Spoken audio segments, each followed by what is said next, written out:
गौरी पुत्र गणेश भगवान की जय। जय श्री कृष्णा, राधे राधे। नमस्कार दोस्तों, आपके अपने YouTube चैनल एक्सप्लोरिंग देवस्थानम में आपका स्वागत है। शुक्रवार के दिन माँ संतोषी का व्रत पूजन किया जाता है। इस पूजा के दौरान माता का पूजन विधि विधान के साथ किया जाता है एवं माता के व्रत की कथा सुनी जाती है और अंत में माता की आरती की जाती है। शुक्रवार के व्रत में माता संतोषी की कथा पढ़ना बहुत आवश्यक है। इससे व्रत का पूर्ण फल प्राप्त होता है। तो आइए जानते हैं शुक्रवार के दिन की जाने वाली माता संतोषी की व्रत कथा।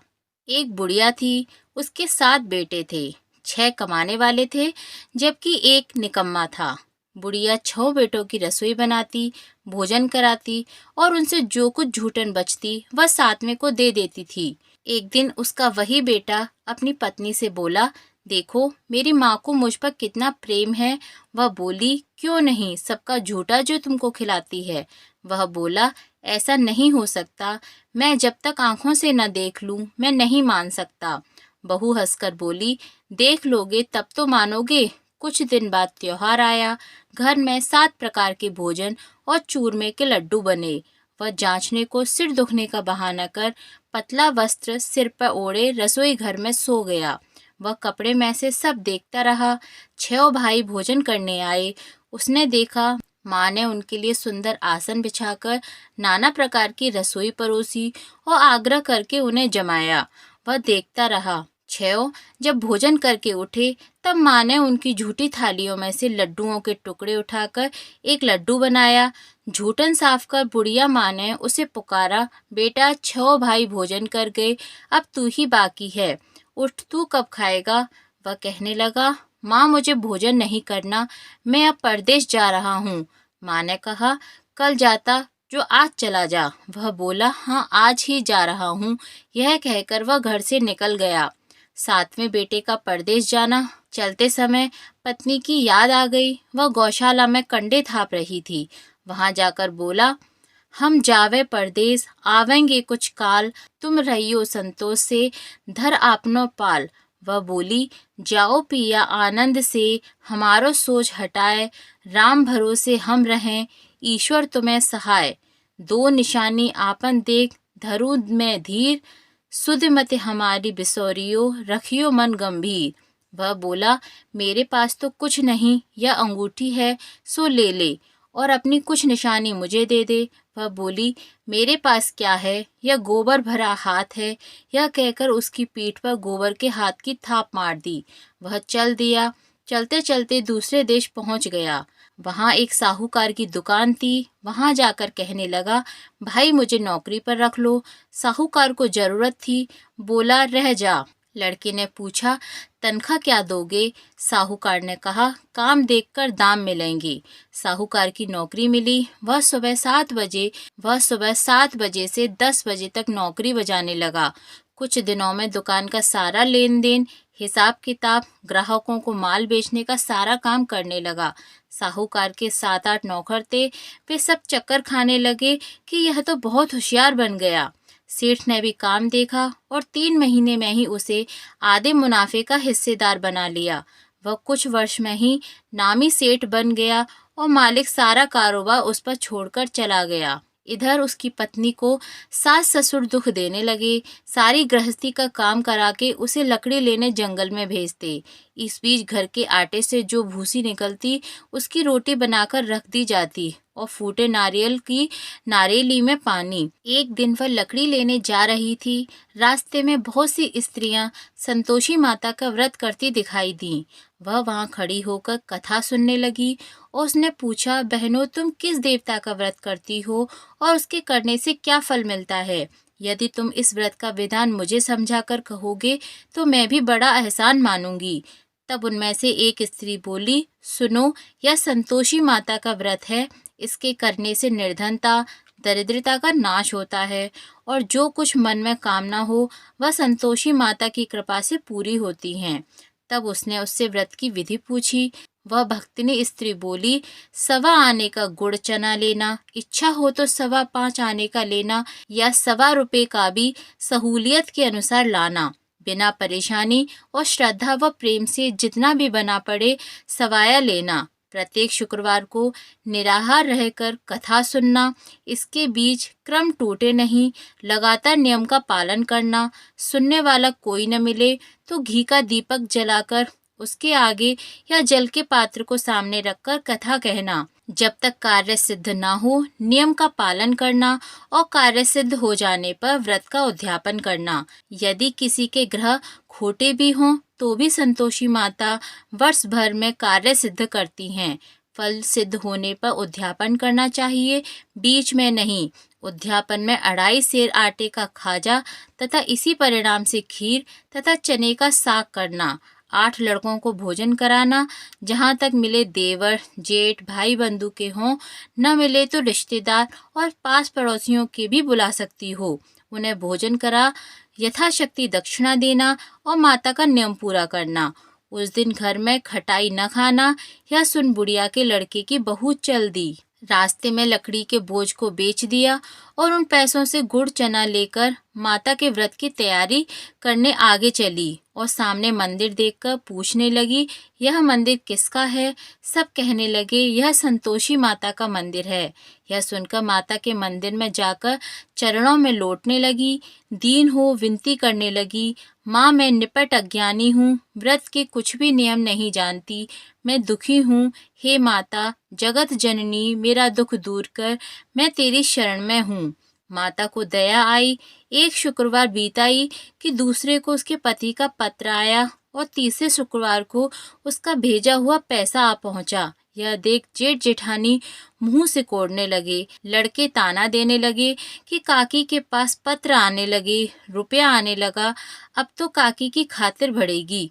बेचारी सरलता से कहती, भैया कागज आवे रुपया आवे हम सबके लिए अच्छा है। ऐसा कहकर आंखों में आंसू भरकर संतोषी माता के मंदिर में आ मातेश्वरी के चरणों में गिरकर रोने लगी और कहने लगी कि माँ मैंने तुमसे पैसा कब मांगा है? मुझे पैसे से क्या काम है? मुझे तो अपने सुहाग से काम है। मैं तो अपने स्वामी के दर्शन मांगती हूँ। तब माता ने प्रसन्न होकर कहा, जा बेटी तेरा स्वामी आएगा। यह सुनकर खुशी से बावली होकर घर में जा काम करने लगी। अब संतोषी माँ विचार करने लगी कि इस भोली पुत्री को मैंने कह तो दिया कि तेरा पति आएगा, लेकिन कैसे? वह तो इसे स्वप्न में भी याद नहीं करता। उसे याद दिलाने को मुझे ही जाना पड़ेगा।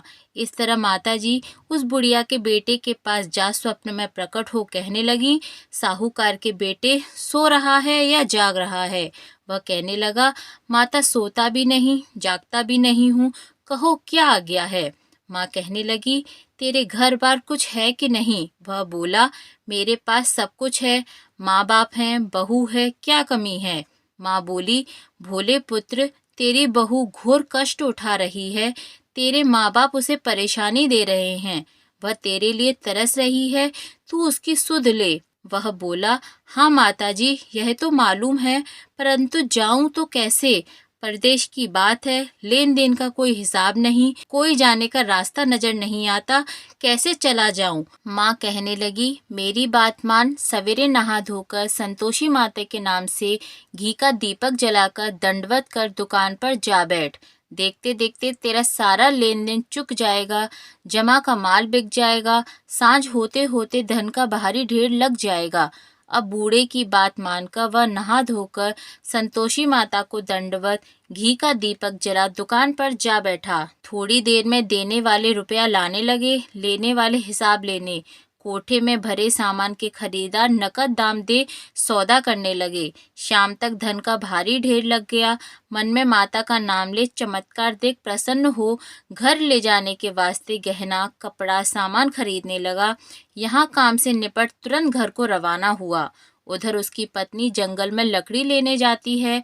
लौटते वक्त माताजी के मंदिर में विश्राम करती। वह तो उसके प्रतिदिन रुकने का जो स्थान ठहरा। धूल उड़ती देख वह माता से पूछती है, हे माता यह धूल कैसे उड़ रही है? माता कहती हैं, हे पुत्री तेरा पति आ रहा है। अब तू ऐसा कर, लकड़ियों के 3 बोझ बना ले, एक नदी के किनारे रख, दूसरा मेरे मंदिर पर व तीसरा अपने सिर पर। तेरे पति को लकड़ियों का गट्ठर देख मोह पैदा होगा, वह यहाँ रुकेगा, नाश्ता पानी खाकर माँ से मिलने जाएगा। तब तू लकड़ियों का बोझ उठाकर जाना और चौक में गट्ठर डालकर जोर से आवाज लगाना, लो सासू जी, लकड़ियों का गट्ठर लो, भूसी की रोटी दो, नारियल के खेपड़े में पानी दो, आज मेहमान कौन आया है। माताजी से बहुत अच्छा कहकर वह प्रसन्न मन से लकड़ियों के 3 गट्ठर बनाई, एक नदी के किनारे पर और एक माताजी के मंदिर पर रखा। इतने में मुसाफिर आ पहुंचा। सूखी लकड़ी देख उसकी इच्छा उत्पन्न हुई कि हम यहीं पर विश्राम करें और भोजन बनाकर खा पी कर गाँव जाएं। इसी तरह रुककर भोजन बना, विश्राम करके गांव को गया, सबसे प्रेम से मिला।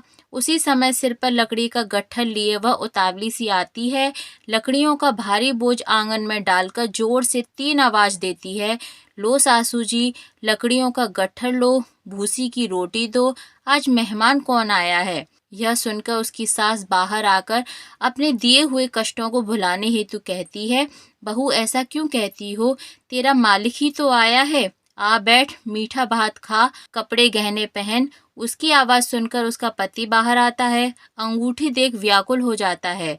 माँ से पूछता है, माँ यह कौन है। माँ बोली, बेटा यह तेरी बहू है, जब से तू गया है तब से सारे गांव में भटकती फिरती है, घर का कामकाज कुछ करती नहीं, 4 पहर आकर खा जाती है। वह बोला, ठीक है माँ, मैंने इसे भी देखा है और तुम्हें भी, अब दूसरे घर की ताली दो, उसमें रहूंगा। माँ बोली, ठीक है, जैसा तेरी मर्जी। तब वह दूसरे मकान की तीसरी मंजिल का कमरा खोल सारा सामान जमाया। एक दिन में राजा के महल जैसा ठाट बाट बन गया। अब क्या था, बहू सुख भोगने लगी। इतने में शुक्रवार आया। उसने पति से कहा, मुझे संतोषी माता के व्रत का उद्यापन करना है। पति बोला, खुशी से कर लो। वह उद्यापन की तैयारी करने लगी। जिठानी के लड़कों को भोजन के लिए कहने लगी। उन्होंने मंजूर किया, परंतु पीछे से जिठानी ने अपने बच्चों को सिखाया, देखो भोजन के समय खटाई मांगना, जिससे उसका उद्यापन पूरा न हो। लड़के जीमने आए, भर पेट खाना खाया, परंतु बाद में खाते ही कहने लगे, हमें खटाई दो, खीर खाना हमको नहीं भाता। यह देखकर अरुचि होती है। वह कहने लगी, भाई खटाई किसी को नहीं दी जाएगी, यह तो संतोषी माता का प्रसाद है। लड़के उठ खड़े हुए, बोले, पैसा लाओ।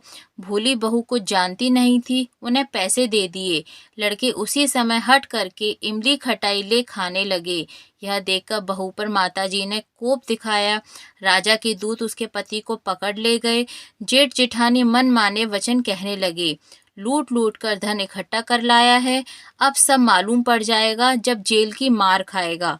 बहू से यह सब सहन नहीं हुआ। रोती हुई माताजी के मंदिर गई, कहने लगी, हे संतोषी माता, तुमने क्या किया, हंसाकर अब भक्तों को रुलाने लगी।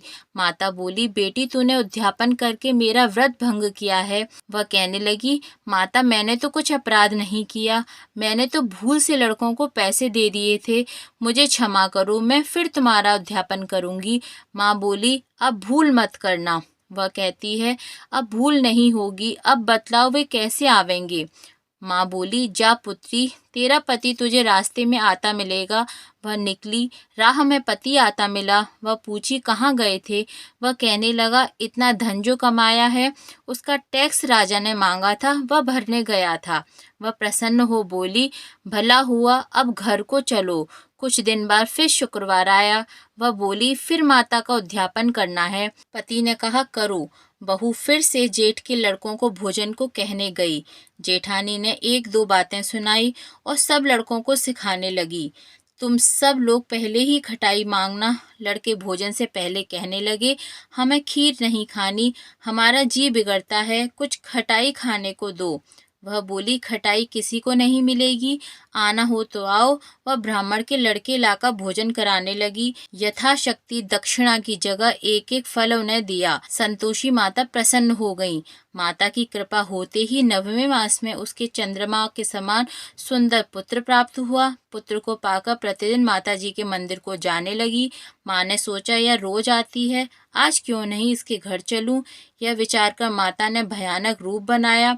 गुड़ चने से सना मुख, ऊपर सूंड के समान होठ, उस पर मक्खियां भिन्न भिन्न कर रही थीं। दहली पर पैर रखते ही उसकी सास चिल्लाई, देखो रे, कोई चुड़ैल आ गई है, लड़कों इसे भगाओ, नहीं तो किसी को खा जाएगी।